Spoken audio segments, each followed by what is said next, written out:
Hey guys, it's Libby. Today I'm going to be talking about my favorite books of 2021. This video is coming up a little bit late if you want some tech talk.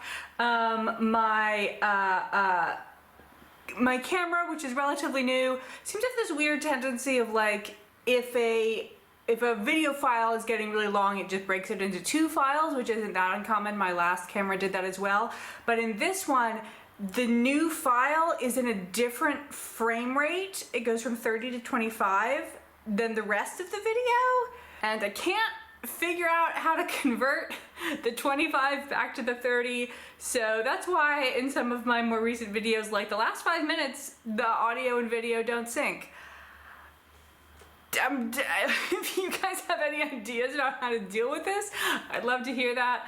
Otherwise, I might just have to remember to like turn off the record button and restart it if I'm going on and on.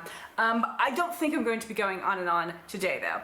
And I do think it is good to give yourself a couple of weeks before doing your favorite books of the previous year, because, you know, some of the favorite books are books I read in December, and some of them I read in January, and your experience of a book is very different 3 days after you've read it as opposed to 12 months after you've read it. This year, the main trend I noticed is that almost all of these books are literary fiction. I think that that's matching up with how I read. I think I read more literary fiction this year than previous years.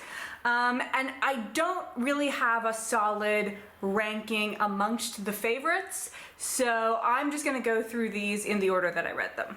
So my first favorite from 2021 is, I believe, the first book that I read in 2021, which is Lincoln in the Bardo by George Saunders. This is based on the historical fact of the death of Abraham Lincoln's son while he was president, and Lincoln reportedly spending the night after he died in the crypt mausoleum with the body of his son. And it's told from the perspective of a bunch of ghosts of real people in the cemetery that Lincoln visits. The form of this is very notable because it's written almost more like a play. Everything seems to be sort of quotations from various people, and some of these are made up by George Saunders because it's the words of the dead, and some of it is citations from like actual newspapers and people's journals of the time. I thought this was great, obviously. I think George Saunders' version of the afterlife is incredibly interesting. All the people there, you know, you can sort of move on to the next part of the afterlife, which is kind of implied to be like heaven, and all of the people in the cemetery are unwilling to move on for one reason or another, and their reasons like manifest physically in their ghost forms. And I don't know if this had any effect on me rating this so highly, but I believe this is the only book I have read that is set in my approximate hometown of Washington, D.C. My next favorite is The Seven Husbands of Evelyn Hugo by Taylor Jenkins Reid. Now this one is notable because I did not actually give it 5 stars. So this is a story about a movie star, like a golden age movie star, her 7 husbands, and one true love, which is told in a frame narrative by a journalist who is writing an article, which then turns out to be a book, about Evelyn, the actor. And in my review I said I didn't really care about the journalist's part of the story. I just wanted to get right back to Evelyn. So there were really discrete parts of this book that I liked, and then other parts that I didn't like. So overall I gave this 4 stars, but I feel like the parts that I did like were so good that this merits a place in my best books of the year.